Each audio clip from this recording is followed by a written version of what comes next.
நீங்க சீக்கிரம் பணக்காரர் ஆகணுமா? ஆப்ஷன்ஸ் ட்ரேடிங் பண்ணுங்க. இல்ல கோடீஸ்வரர் ஆகணுமா? ஆப்ஷன்ஸ் ட்ரேடிங் பண்ணுங்க. இப்பதான் பிரைட் ஆரம்பிச்சேன். இல்ல வந்து பாத்தீங்கன்னா இந்த ஸ்ட்ராட்டஜிஸ்லாம் ஃபாலோ பண்ணீங்க அப்படின்னா ஒரு நாளைக்கு நீங்க 2000ல இருந்து 10,000 வரைக்கும் நீங்க வீட்ல இருந்தே சம்பாதிக்க முடியும். நீங்க வேலைக்கு போனாலும் சரி, இல்ல வந்து பாத்தீங்கன்னா வந்து 2 hours டைம் ஸ்பெண்ட் பண்ணீங்கன்னா போதும், உங்களால ஒரு நாளைக்கு உட்கார்ந்த இடத்துல இருந்தே 2000 3000 சம்பாதிக்க முடியும். அப்படின்னு சொல்லிட்டு நிறைய பேர் ஊர்ல ஸ்கேம் பண்ணிட்டு திரிவாங்க. இது உண்மையாகவே ஆப்ஷன்ஸ் ட்ரேடிங்னா என்ன? ஆப்ஷன்ஸ் ட்ரேடிங்கில் நம்ம உண்மையாகவே ப்ராஃபிட் பண்ண முடியுமா முடியாதா? நம்ம செபி என்ன சொல்கிறாங்க ஆப்ஷன்ஸ் ட்ரேடிங் பற்றி அப்படின்றத பற்றி தான் இந்த வீடியோவில் பார்க்க போகிறோம். இது வந்து பார்த்தீங்கன்னா நான் வந்து இதை சொல்கிறதுக்கு நிறைய பேர் என்னை திட்டுவீங்க. ஸோ பட் நான் இதில் ரியல் ஃபேக்ட்ஸை மட்டும் தான் சொல்ல போகிறேன். இதில் வந்து பார்த்தீங்கன்னா நிறைய ட்ரேடர்ஸை வந்து நான் வந்து பேக் பண்ணுறேன், புல் பண்ணுறேன் அப்படிலாம் எதுவுமே கிடையாது. நான் ஜஸ்ட் ஃபேக்ட்ஸை மட்டும் தான் நான் சொல்ல போகிறேன் இந்த வீடியோ ஃபுல்லாக. ஸோ இதை வச்சு நீங்களே டிசைட் பண்ணிக்கோங்க. இதுக்கப்புறம் ஆப்ஷன்ஸ் ட்ரேடிங் யார் யாரெல்லாம் பண்ணலாம், இதை பண்ணலாமா வேணாமா அப்படின்றத பற்றி நீங்களே தெரிஞ்சுப்பீங்க. அது மட்டும் இல்லாமல் இந்த வீடியோ முடியும் போது ஆப்ஷன்ஸ் ட்ரேடிங்கை பாசிபிலிட்டியோட எப்படி நான் பண்ணால் என்ன மாதிரி ப்ராஃபிட் எடுக்க முடியும் அப்படின்றது நான் 2 பாயிண்ட் சொல்கிறேன். ஆப்ஷன்ஸ் ட்ரேடிங் பண்ணிட்டு இருக்காங்க அப்படின்னா அவங்களுக்கும் இந்த வீடியோ ஷேர் பண்ணி விடுங்க, ரொம்ப யூஸ்ஃபுல்லாக இருக்கும். வீடியோ ஃபுல்லாக பாருங்க. வாங்க வீடியோக்குள்ளே போகலாம். Hello guys, welcome to finance period. நம்ம இந்த வீடியோக்குள்ளே போகிறதுக்கு முன்னாடி நீ யார்டா இதை பற்றிலாம் கேட்கறதுக்கு, நீ உனக்கு என்ன ரைட்ஸ் இருக்குது, உனக்கு என்ன தகுதி இருக்குது அப்படின்னு சொல்லி கேட்டிங்க அப்படின்னா, நானுமே வந்து பார்த்தீங்கன்னா ஒரு NISM equity derivatives certified professional. அதாவது என்னென்னா இந்த ஆப்ஷன்ஸ் ட்ரேடிங்கை பற்றியும் ஃபியூச்சர்ஸ் ட்ரேடிங்கை பற்றியும் கிளியராக படித்து நானும் NISM சர்டிஃபிகேட் ஹோல்ட் பண்ண ஒரு சர்டிஃபைட் பர்சன். ஸோ அதனால் இதை பற்றி பேசுறது எனக்கு கம்ப்ளீட் எலிஜிபிலிட்டி இருக்குன்னு நான் நம்புகிறேன். ஸோ நான் வந்து பார்த்தீங்கன்னா யாருக்கும் ஆப்போசிட்டாக நான் பேசல. ஆக்சுவலாக என்ன ஆப்ஷன்ஸ் ட்ரேடிங்கை எதுக்கு யூஸ் பண்ணணும், சில பேர் தப்பாக கைட் பண்ணி, சில பேர் நிறைய பேர் புரிஞ்சிக்காமல் அவங்களோட கேபிட்டல், அதாவது ரொம்ப கஷ்டப்பட்டு சம்பாதிக்கிற காசை வந்து லூஸ் பண்ணிட்டு இருக்காங்க. ஸோ அதெல்லாம் தடுக்கிறதுக்காக இந்த வீடியோ வந்து ஒரு அவேர்னஸ் வீடியோவை நான் போடுறேன். ஸோ இந்த வீடியோவில் நம்ம என்னென்ன பாயிண்ட்ஸ் பார்க்க போகிறோம் அப்படின்னு சொல்லி பார்த்தீங்க அப்படின்னா, ஃபர்ஸ்ட் வந்து ஆப்ஷன்ஸ் ட்ரேடிங்கில் என்ன நடக்குது, ஃபர்ஸ்ட் கிளியரான ஒரு புரிதலே இல்லாமல், லேக் ஆஃப் நாலேஜ். அது என்னன்னா ஒருத்தவங்க ட்ரேட் பண்ண போகிறாங்க அப்படின்னா ஒரு ஆப்ஷன்ஸ் ட்ரேடிங்னா என்னன்னே புரிஞ்சிக்காமல் வந்து பார்த்தீங்கன்னா நிறைய பேர் ட்ரேட் பண்ணிட்டு இருப்பாங்க. ஸோ நான் வந்து பார்த்தீங்கன்னா ஒருத்தரை பார்த்தேன், எனக்கு வந்து ஒரு பர்சன் நான் மீட் பண்ணேன். அவர் என்னவா இருக்காரு அப்படின்னு பார்த்தீங்கன்னா ஒரு செக்யூரிட்டியாக இருக்காரு. அவர் வந்து பேங்க்ல ஒரு செக்யூரிட்டியாக இருக்காரு. அந்த செக்யூரிட்டி என்ன பண்ணாரு அப்படின்னு சொல்லி பார்த்தீங்க அப்படின்னா நிஃப்டியில் ட்ரேடிங் பண்ணிட்டு இருக்காரு. நான் வந்து அவர்கிட்ட போய் கேட்டேன், சார் நீங்கள் ட்ரேடிங்லாம் பண்ணுறீங்களே, உங்களுக்கு எதை பற்றி தெரியுமா, தெரிஞ்சு பண்ணுறீங்களா, எது தெரியாமல் பண்ணுறீங்களா அப்படின்னு சொல்லி கேட்டதுக்கு அவர் என்ன சொன்னார், நான் நல்லா படித்து நான் வந்து பண்ணிட்டு தான், நான் நல்லா படித்து அதை பற்றி புரிஞ்சு தான் பண்ணுறேன். நான் வந்து டெய்லி வந்து மார்க்கெட் பார்ப்பேன், டெய்லி வந்து நியூஸ் பார்ப்பேன், அதை வச்சு நான் ட்ரேட் பண்ணுவேன். எனக்கு வந்து ரொம்ப ஆச்சரியமா இருந்துச்சு. அவர்கிட்ட போய் நான் கேட்டேன், சார் நீங்கள் வந்து சொல்கிறீங்க இப்படி நியூஸ் மார்க்கெட்லாம் பார்ப்பேன்னு சொல்கிறீங்க, நீங்கள் எவ்வளோ ஒரு நாளைக்கு ப்ராஃபிட் பண்ணுவீங்க அப்படின்னு கேட்டால், தம்பி நான் வந்து செக்யூரிட்டியாக இருக்கேன், நான் வந்து ஒரு நாளைக்கு 1000லேருந்து 1500 அந்த மார்க்கெட்லேருந்து சம்பாரிச்சிட்டு இருக்கேன் உட்காந்த இடத்துலேருந்து, எனக்கு இந்த செக்யூரிட்டி வேலைலேருந்து ஒரு 15,000 சம்பளம் வரும் அப்படின்னு சொல்லி சொன்னார். எனக்கு வந்து ரொம்ப வந்து சர்ப்ரைசிங்காக இருந்துச்சு. சரி நான் ஒரு இது கேள்வி கேட்டேன், நீங்கள் எப்படி நான் ட்ரேட் பண்ணுறீங்க, நீங்கள் எப்படி எந்த விதமான ஒரு ஸ்ட்ராட்டஜி வச்சு ட்ரேட் பண்ணுறீங்க அப்படின்னு கேட்டதுக்கு அவர் என்ன சொன்னார், ஃபஸ்ட்டு சொன்ன ரீசனே வந்து பார்த்தீங்கன்னா எனக்கு ரொம்ப ஷாக்கிங்காக இருந்துச்சு. என்ன சொன்னார் அப்படின்னா, தம்பி நான் அந்த சார்ட்டெல்லாம் பார்க்க மாட்டேன், நான் வந்து நியூஸ் தான் பார்ப்பேன், நியூஸை பார்த்து அவங்க வந்து என்ன நிலமையில் இருக்கோ அதுக்கேற்றமே நான் வந்து நீங்கள் ட்ரேட் எடுக்கலாமா வேணாமா டிசைட் பண்ணி நான் வந்து பார்த்தீங்கன்னா மார்க்கெட் வந்து மேலே இருக்குது அப்படின்னா சேல் பண்ணுறேன், கீழே இருக்குது அப்படின்னா பை பண்ணி வச்சுப்பேன் அப்படின்னு சொல்லி சொன்னார். நான் ஆல் தி பெஸ்ட் அப்படின்னு சொல்லி நான் வந்துட்டேன். ஸோ ஃபஸ்ட்டு விஷயம் என்ன அப்படின்னு சொல்லி பார்த்தீங்கன்னா லேக் ஆஃப் அண்டர்ஸ்டாண்டிங் தான். ஃபஸ்ட்டு ஆப்ஷன்ஸ் ட்ரேடிங்னா என்னன்னே புரியாமல் சில பேர் ட்ரேட் பண்ணிட்டு இருப்பாங்க. மிஸ்டேக்ஸ் வந்து பார்த்தீங்கன்னா ஏகப்பட்ட மிஸ்டேக் நடக்கும். அதாவது நமக்கு வந்து எமோஷனலாக மிஸ்டேக் பண்ணுவோம், நமக்கு வந்து மார்க்கெட்டை பற்றி புரிஞ்சிக்காம நிறைய மிஸ்டேக்ஸ் பண்ணுவோம். ஸோ இந்த மாதிரி பண்ணும்போது என்ன ஆகும்னா மார்க்கெட்டில் நிறைய வால்டாலிட்டியான ஒரு மார்க்கெட்டில் போய் நம்ம வந்து தெரிஞ்சிக்காமல் போய் ட்ரேட் பண்ணோம் அப்படின்னா கண்டிப்பாக நம்ம வந்து பார்த்தீங்கன்னா லாஸ் தான் ஆகுவோம். அது மட்டும் இல்லாமல் தேர்ட் வந்து புரோக்கரேஜ். நம்ம எப்படினாலுமே ட்ரேட் பண்ணுறதுக்கு ஒரு புரோக்கரேஜ் டீமேட் அக்கௌண்ட் தேவைப்படும். அதில் என்ன நடக்கும் அப்படின்ற ஒரு காமெடி பார்த்தீங்க அப்படின்னா, நீங்கள் ஒரு உதாரணத்துக்கு ட்ரேட் பண்ணுறீங்கன்னு வச்சுக்கோங்களேன், நீங்கள் வந்து பை பண்ண போகிறீங்க மார்க்கெட்டில். ஸோ இந்த இடத்துல நீங்கள் பை பண்ணுறீங்க அப்படின்னா ஒரு 100 ரூபா கொடுத்து பை பண்ணுறீங்க. ஸோ பாயிண்ட் 1 இன்க்ரீஸ் ஆனால் தான் உங்களுக்கு வந்து ப்ராஃபிட். அதாவது கால் ஆப்ஷனில் போய் பை பண்ணுறீங்க. அப்படின்னா என்ன ஆகும், கால் ஆப்ஷன்னா மார்க்கெட்டில் வாங்கி வச்சிருக்கீங்க. ஸோ இன்கேஸ் மார்க்கெட் மேலே போக உங்களுக்கு ப்ராஃபிட் வரும். இன்கேஸ் இந்த இடத்துக்கு வந்துச்சு அப்படின்னா 110 ரூபாய்க்கு வந்துச்சுன்னா உங்களுக்கு 10 ரூபா ப்ராஃபிட் வரும் இதிலேருந்து.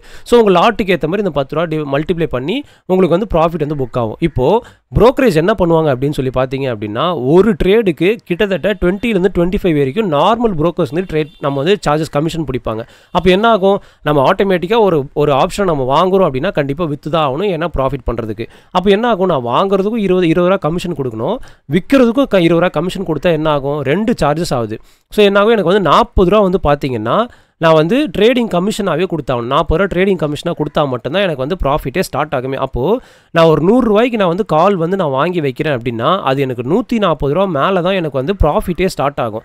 ஸோ இது வந்து பார்த்தீங்கன்னா கிட்டத்தட்ட நான் 110 ரூபா வந்து ஒரு 100 ரூபா ப்ராஃபிட் பண்ணுறேன் அப்படின்னா அந்த இடத்துல 40 ரூபா எனக்கு கமிஷன் சார்ஜஸே போயிடுது.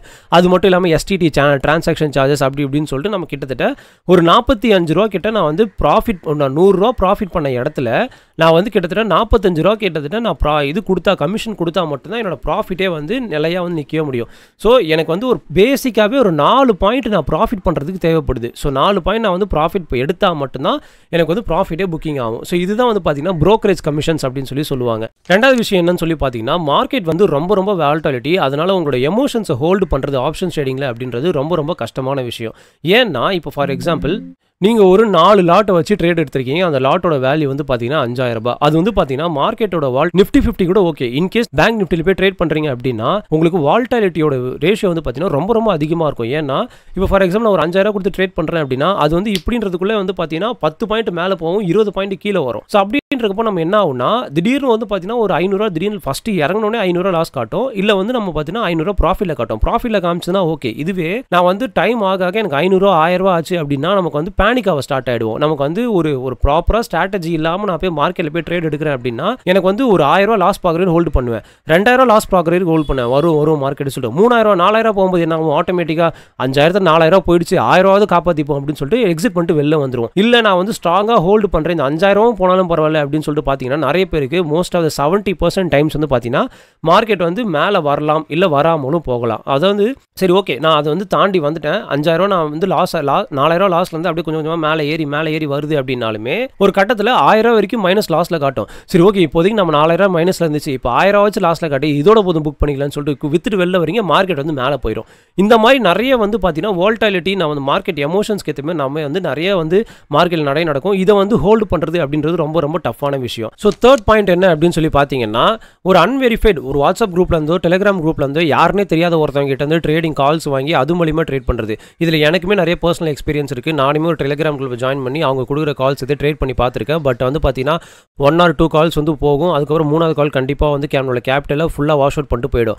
அவங்க வந்து என்ன ஒரு சர்டிஃபிகேஷன் முடிச்சிருக்காங்களும் தெரியாது, அவங்களுக்கு உண்மையாக நாலேஜ் இருக்குமானும் தெரியாது. எங்கேயோ யாரோ ஒருத்தர் உட்காந்து நம்ம கால்ஸ் கொடுப்பாங்க. அது வந்து நமக்கு வந்து பார்த்தீங்கன்னா நம்ம எடுத்து பண்ணாலே நமக்கு வந்து லாஸ் ஆகிறது நிறைய சான்சஸ் இருக்குது. ஸோ யாரோ ஒருத்தர் கொடுக்குறத நம்பி நம்ம ட்ரேட் பண்ணோம் அப்படின்னா கண்டிப்பாக லாஸ் ஆகும். அது மட்டும் இல்லாமல் யாராவது மார்க்கெட்டில் உங்ககிட்ட வந்து நான் வந்து சக்ஸஸ்ஃபுல் ட்ரேடர், நான் வந்து பார்த்தீங்கன்னா இவ்வளோ சம்பாதிச்சிருக்கேன், நான் வந்து லேக்ஸ் அண்ட் லேக்ஸில் சம்பாதிச்சிருக்கேன், நான் வந்து செட்டில் ஆகிட்டேன், வீடை வாங்கிட்டேன், காரை வாங்கிட்டேன் அப்படின்னு சொன்னாங்கன்னா அவங்களோட ட்ரேடிங் லிஸ்ட்டோட 5 வருஷம் ப்ராஃபிட் அண்ட் லாஸ் ஸ்டேட்மெண்ட் அவங்க விட்டுருக்காங்களாம் பாருங்கள். அதில் அவங்க ப்ராஃபிட் பண்ணியிருந்தாங்க அப்படின்னா அவங்கள கண்டிப்பாக நீங்கள் வந்து அவங்களோட சஜஷன்ஸ் எடுத்துக்கிறது பெஸ்ட்டே தவிர அவங்கள நம்பி நீங்கள் கால் எடுக்கிறது அப்படின்றது என்றைக்குமே வந்து பார்த்தீங்கன்னா ஒரு நல்ல விஷயமா இருக்குது. ஸோ மோஸ்ட்டாகவே அவங்கள பிளைண்டாக ஃபாலோ பண்ணுறதை அவாய்ட் பண்ணிவிட்டு உங்களுக்கு ஏதாவது நீங்கள் ஒரு ட்ரேட் எடுக்கணும்னு நினைக்கிறீங்களா, உங்களுக்கு பேசிக்ஸ் உங்களோட நீங்கள் எடுத்து வச்சிருக்க செட்டப்ஸ் எல்லாமே ஓகே, ஒரு கான்ஃபிடென்ட்டாக என்னால் இந்த காலில் சக்ஸஸ் பண்ண முடியும் அப்படின்னா மட்டும் உங்களோட ட்ரேடை ஸ்டார்ட் பண்ணுங்கள். ஸோ மோஸ்ட்டாகவே இந்த மாதிரி டெலிகிராம் சொல்வேன் ஹிந்தி வாலாஸ்லாம் வந்து அவாய்ட் பண்ணிட்டு போயிடுங்க. நிறைய பேர் உங்களை ஸ்கேம் பண்ணுறதுக்கு ரெடியாக இருக்காங்க. ஸோ 4th பாயிண்ட் என்ன, சரி இவ்வளோ சொல்கிறோமே இதை பற்றி செபி என்ன தான் சொல்லுது. செபினா யாருன்னு பார்த்தீங்கன்னா இவங்க தான் வந்து பார்த்தீங்கன்னா ஹெட், இவங்க தான் வந்து நம்மளோட ஸ்டாக் மார்க்கெட்ஸுக்கு ஹெட்னு சொல்லலாம். சரி செபி என்ன தான் சொல்கிறாங்க, ரீட்டைல் ட்ரேடர்ஸ் பற்றி என்ன தான் சொல்கிறாங்க அப்படின்னு சொல்லி பார்த்தீங்க அப்படின்னா most of the retail traders பார்த்தீங்கன்னா 70% 7 out of 10 அதாவது 10 பேரில் 7 பேர் லாஸ் தான் பண்ணுறீங்க. அதாவது 2022-23 வரைக்கும் வந்த டேட்டா படி 10 பேர் ட்ரேட் பண்ணுறீங்களா அது 7 பேர் லாஸ் தான் ஆகுறீங்க அப்படின்னு சொல்லி செபியே சொல்கிறாங்க. ஸோ அதனால் என்ன பண்ணுங்கள் மோஸ்ட்டாக அப்படின்னா ட்ரேடிங் பண்ணுறத மோஸ்ட்டாகவே ஃபுல்லாக அவாய்ட் பண்ண வேணாம், அவாய்ட் பண்ணுங்கன்னு சொல்ல மாட்டேன். பட் உங்களுக்கு லேர்னிங் இருக்குது, உங்களால் பண்ண முடியும்னு உங்களுக்கு ஒரு கான்ஃபிடென்ட் இருக்குது, உங்களுக்கு ஒரு ஸ்ட்ராட்டஜியில் உங்களுக்கு வந்து பார்த்தீங்கன்னா நம்பிக்கை இருக்குது அப்படின்னா ஓகே பண்ணுங்கள். அதுக்குன்னு எல்லா நாளும் நம்மளால் ட்ரேட் பண்ணி ப்ராஃபிட் பண்ண முடியுன்றது சான்ஸே கிடையாது. இப்படி நம்ம ஒரு இண்டெக்ஸே வந்து பார்த்தீங்கன்னா ரொம்ப ரொம்ப வால்டைலிட்டியான ஒரு மார்க்கெட்டு. அதில் போய்ட்டு நான் வந்து பார்த்தீங்கன்னா டெய்லியும் வந்து 1000 ப்ராஃபிட் பண்ணுவேன், 1500 ப்ராஃபிட் பண்ணுவேன் அப்படின்றது என்னை பொறுத்த வரைக்கும் கண்டிப்பாக வந்து ஒரு முடியாத காரியம் என்னை பொறுத்த வரைக்கும். ஸோ அதனால் என்னோட பர்சனல் சஜஷன் மட்டும் தான் நான் சொல்கிறேன். ஸோ நான் பார்த்த வரைக்குமே ஸோ மோஸ்ட்டாகவே உங்களோட கேபிட்டலை ஒரு இன்வெஸ்டராக பார்த்து இன்வெஸ்ட்மெண்ட் பண்ணுங்கள். நீங்கள் வந்து ஒரு இன்வெஸ்டராக பண்ணலாம். இப்போ நான் வந்து ட்ரேடராக இருக்கிறது பதிலாக இன்வெஸ்டர், நான் வந்து இன்வெஸ்ட்மெண்ட் பண்ணுறேன், எனக்கு வருஷத்துக்கு ஒரு மியூச்சுவல் ஃபண்ட்ஸ்லையோ இல்லை வந்து ஏதோ இண்டிவிஜுவல் ஸ்டாக்ஸ்லையோ நான் போய் இன்வெஸ்ட்மெண்ட் பண்ணுறேன், ட்ரேடிங் கிடையாது இன்வெஸ்ட்மெண்ட் பண்ணுறேன் அப்படின்னா அதில் நீங்கள் எய்ம் பண்ணலாம். இந்தமாரி 12% 12 to 20% ரிட்டர்ன்ஸில் இருக்குன்னு நீங்கள் எய்ம் பண்ணலாம். ஸோ அந்த மாதிரி நீங்கள் ட்ரேடிங்கை உங்களோட ஸ்ட்ராட்டஜியை மாற்றிக்கோங்க. ஸோ இதுக்கப்புறம் வந்து பார்த்தீங்கன்னா எவ்வளோ சொல்லியும் நீங்கள் வந்து நான் ட்ரேடிங் தான் பண்ணுவேன், இல்லை ட்ரேடிங்கில் வந்து இவ்வளோ இவர் சாதிச்சிருக்காரு அவர் சாதிச்சிருக்காரு அப்படின்னு சொல்லி பார்த்தீங்க அப்படின்னா எப்படி பண்ணுவாங்க அப்படின்னு பார்த்தீங்கன்னா, ஒரே ஒரு ஸ்ட்ராட்டஜி அந்த எவ்வளோ பெரிய ஆளாக இருந்தாலுமே அவங்க என்ன பண்ணுவாங்க அப்படின்னு சொல்லி பார்த்தீங்கன்னா, ஒரே ஒரு ஸ்ட்ராட்டஜி தான் வச்சுருப்பாங்க. அந்த ஒரு ஸ்ட்ராட்டஜி வந்து பார்த்தீங்கன்னா, அவங்களுக்கு வந்து சக்ஸஸ் ரேஷியோ எவ்வளோ இருக்குன்னு சொல்லி பார்த்தீங்க அப்படின்னா, கிட்டத்தட்ட ஒரு 50 to 60% தான் அந்த ஒரு ஸ்ட்ராட்டஜிக்கான சக்ஸஸ் ரேஷியோவாக இருக்கும். ஸோ அந்த ஸ்ட்ராட்டஜியை அவங்க டெவலப் பண்ணிகிட்டே இருப்பாங்க. திரும்ப திரும்ப அதில் என்ன தப்பு பண்ணுறாங்க, அதில் அவங்க இன்னும் என்ன டெவலப் பண்ணலாம் அப்படின்றத அவங்க யோசிச்சுட்டே இருப்பாங்க. அந்த யோசிச்சு கொஞ்சம் கொஞ்சமாக டெவலப் பண்ணியிருப்பாங்க. அந்த ஸ்ட்ராட்டஜியோட சக்ஸஸ் ரேஷியோமே வந்து பார்த்தீங்கன்னா கண்டிப்பாக 50 to 60% தாண்டி இருக்காது. அதில் ரிஸ்க் அண்ட் ரிவார்ட் ரேஷியோ அப்படின்னு நிறைய அவங்களோட கேல்குலேஷன் இருக்கும்.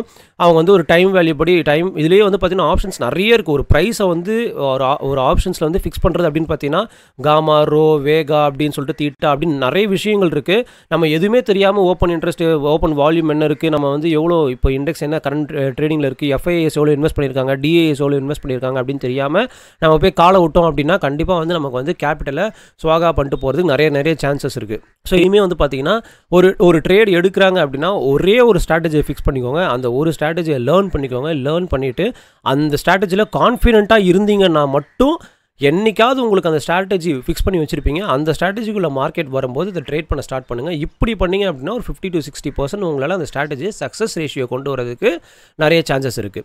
ஸோ ஓகே, நான் இவ்வளோ சொல்லிட்டேன். இந்த நெகட்டிவ் பாயிண்ட்ஸ் பற்றிலாம் சொல்லிட்டேன்.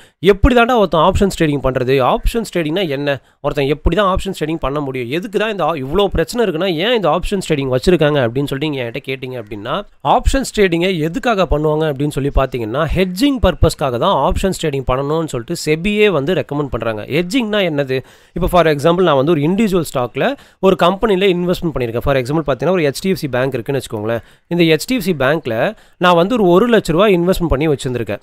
ஸோ இப்போ இந்த 1 லட்ச ரூபா என்ன ஆகுது, இப்போ கோவிட் மாதிரி ஏதோ சுச்சுவேஷன் வருது. அந்த கோவிட் சுச்சுவேஷனில் எனக்கு வந்து மார்க்கெட் வந்து கீழே போகுது, எல்லா செக்டர்ஸும் மோஸ்ட்டாகவே அடி வாங்க போகுது அப்படின்னு எனக்கு வந்து ஒரு பேனிக் ஆகுது அப்படின்னா நான் என்ன பண்ணுவேன் அப்படின்னா ஆப்ஷன்ஸோ இல்லை ஃபியூச்சர்ஸோ அப்படின்ற ஒரு இதில் போயிட்டு ட்ரேட் பண்ணுவேன். எப்படி பண்ணுவேன்னா, இங்கே இருக்க இந்த 1 lakh போர்ட்ஃபோலியோவை நான் காப்பாற்றுறதுக்கு ஆப்ஷன்ஸ் ட்ரேடிங்கில் போயிட்டு இதே HDFCயோட ஷேர்ஸை போய் நான் என்ன பண்ணுறேன், சேல் பண்ணி வச்சுருவேன். ஸோ சேல் பண்ணால் என்ன ஆகும், மார்க்கெட் எனக்கு கீழே வர எனக்கு ப்ராஃபிட் புக் ஆகிட்டே வரும். அதேமாதிரி மார்க்கெட் இங்கே நான் 1 lakh ஹோல்ட் பண்ணிகிட்டு இருக்கேன், இதில் வந்து எனக்கு லாஸ் வந்துக்கிட்டே இருக்கும். அப்போ என்ன ஆகுதுன்னா இங்கே இருக்க இந்த ப்ராஃபிட் வந்து பார்த்தீங்கன்னா இந்த லாஸை வந்து எனக்கு வந்து மேனேஜ் பண்ணி கொடுத்துரும். ஃபார் எக்ஸாம்பிள் இங்கே வந்து எனக்கு வந்து இது ஒரு 10,000 லாஸில் போயிடுச்சு, நான் வந்து மார்க்கெட் அடி வந்து 10,000 லாஸ் ஆகிடுச்சு அப்படின்னா அதே 10,000 வேல்யூக்கு நமக்கு வந்து பார்த்தீங்கன்னா ஒரு சில கேல்குலேஷன்ஸ் இருக்குது. அந்த கேல்குலேஷன்ஸ் நம்ம எவ்வளோ இந்த போர்ட்ஃபோலியோக்கு ஏற்ற மாதிரி இதில் நம்ம ஆப்ஷன்ஸ்க்கான லாட்டை எடுத்து வச்சுட்டோம் அப்படின்னா இதில் வர இந்த 10,000 லாஸை இந்த ஆப்ஷன்ஸ் வந்து நமக்கு வந்து பார்த்தீங்கன்னா டேக் ஓவர் பண்ணி கொடுத்துரும். இன்கேஸ் மார்க்கெட்டோட கண்டிஷன் எல்லாமே ஓகே ஆகிடுச்சு, இந்த பேண்டமிக் மாதிரி வந்த ரீசன் எல்லாமே ஓகே, இதுக்கப்புறம் எல்லாம் சால்வ் ஆகிடுச்சு, மறுபடியும் மார்க்கெட் போகணும் உங்களுக்கு எப்போ கான்ஃபிடென்ட் வருதோ அப்போ என்ன பண்ணுவாங்க அப்படின்னு சொல்லி பார்த்தீங்கன்னா இப்போ இந்த ப்ராஃபிட்டை புக் பண்ணிப்பாங்க. விச் மீன்ஸ் 10,000 இந்த ப்ராஃபிட்டை புக் பண்ணிவிட்டு ப்ளஸ் இங்கே வந்து பார்த்தீங்கன்னா அதே 10,000 மைனஸ் இருக்குல்ல, ஸோ இந்த 10,000 கொண்டு வந்து இங்கே வந்து அவங்க மேனேஜ் பண்ணிவிடுவாங்க. ஸோ இப்படி தான் ஒரு ஆப்ஷன்ஸையோ இல்லை ஃபியூச்சர்ஸையோ வந்து பார்த்தீங்கன்னா ட்ரேட் பண்ணுறது ஹெட்ஜிங்காக மட்டும்தான் அவங்க வந்து ட்ரேட் பண்ணுவாங்க. இந்த ஹெட்ஜிங் நான் ரொம்ப சிம்பிளாக உங்களுக்காக சொல்லியிருக்கேன். இதில் நிறைய கான்செப்ட்ஸ் இருக்குது ஹெட்ஜிங்கில். பட் நான் ஒரு ஹெட்ஜிங்னா என்ன அப்படின்றது பேசிக்காக நான் உங்களுக்கு சொல்லி கொடுத்துருக்கேன். செகண்ட் விஷயம் என்னன்னு சொல்லி பார்த்தீங்க அப்படின்னா ஆப்ஷன்ஸ் வந்து பார்த்தீங்கன்னா நிறைய ஸ்ட்ராட்டஜிஸ் இருக்குது. ஸ்டாடில் அதுக்கேற்ற மாதிரி நிறைய butterfly strategy, iron condor strategy அப்படின்னு சொல்லிட்டு நிறைய இருக்குது. ஸோ இந்த ஸ்ட்ராட்டஜிஸ்லாம் எதுக்கு அப்படின்னு சொல்லி பார்த்தீங்கன்னா மார்க்கெட்டில் மேலே போனாலே எனக்கு ப்ராஃபிட் வரும், கீழே வந்தாலும் மார்க்கெட் மேலே போனாலும் இல்லை கீழே வந்தாலும் எனக்கு 1 மந்த்துக்கு வந்து பார்த்தீங்கன்னா ஒரு 2 to 3% எனக்கு ப்ராஃபிட் வந்தால் போதும் அப்படின்ற மாதிரி ஒரு ஸ்ட்ராட்டஜிஸ் பில்ட் பண்ணி அந்த ஸ்ட்ராட்டஜி ஸ்டிக் பண்ணிப்பாங்க. அதுதான் வந்து பார்த்தீங்கன்னா ஆப்ஷன்ஸ் வந்து நம்ம வந்து ட்ரேட் பண்ணுறதுக்கான ஒரு ப்ராப்பர் மெத்தட்.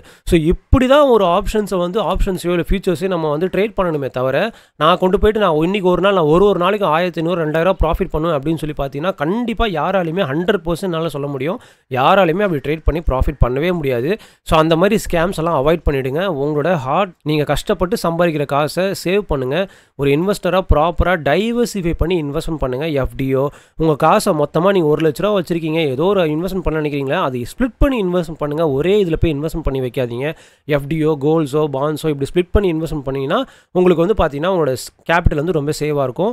கஷ்டப்பட்டு சம்பாதிச்ச காசை விட்டுறாதீங்க. ஸோ என்னோட இந்த பாயிண்ட்ஸ் வந்து பார்த்தீங்கன்னா ரொம்ப யூஸ்ஃபுல்லாக இருக்கும்னு நினைக்கிறேன். இந்த வீடியோ என்னால் முடிஞ்ச அளவுக்கு சில பாயிண்ட்ஸ்லாம் நான் கவர் பண்ணியிருக்கேன், சில எஜுகேட் பண்ணியிருக்கேன் நான் நம்புறேன். இந்த மாதிரி உங்களுக்கு இந்த வீடியோ ரொம்ப யூஸ்ஃபுல்லாக இருந்துச்சுன்னா உங்கள் ஃப்ரெண்ட்ஸுக்கு ஷேர் பண்ணுங்கள். ஆப்ஷன்ஸ் ட்ரேடிங் பண்ணுற உங்கள் ஃப்ரெண்ட்ஸுக்கு ஷேர் பண்ணுங்கள், உங்கள் ஃபேமிலி மெம்பர்ஸ்க்கு ஷேர் பண்ணுங்கள். ஸோ வந்து யாரும் ஸ்கேம் ஆகாமல் இருந்துக்கோங்க. உங்களோட காசை வந்து ஸ்கேம் பண்ணுறதுக்கு நிறைய பேர் இந்த உலகத்தில் சுற்றிக்கிட்டு இருக்காங்க, அவங்ககிட்ட வந்து அவாய்ட் பண்ணிக்கோங்க. ஸோ இது வந்து யூஸ்ஃபுல்லாக இருக்கும். ஸோ இதே மாதிரி வந்து பார்த்தீங்கன்னா ஒரு இன்வெஸ்ட்மெண்ட் பண்ணி நம்ம ப்ராப்பராக மியூச்சுவல் ஃபண்ட்ஸில் இன்வெஸ்ட்மெண்ட் பண்ணி எப்படி ரிட்டர்ன்ஸ் எடுக்குன்னு நான் அடுத்த வீடியோஸில் சொல்லித்தரேன். ஸோ அதை ஃபாலோ பண்ணிக்கோங்க. ஸோ என்ன ஃபினான்ஸ் பிரிட் சேனலை சப்ஸ்கிரைப் பண்ணிக்கோங்க. நெக்ஸ்ட் வீடியோவில் நம்ம மீட் பண்ணுவோம். பை.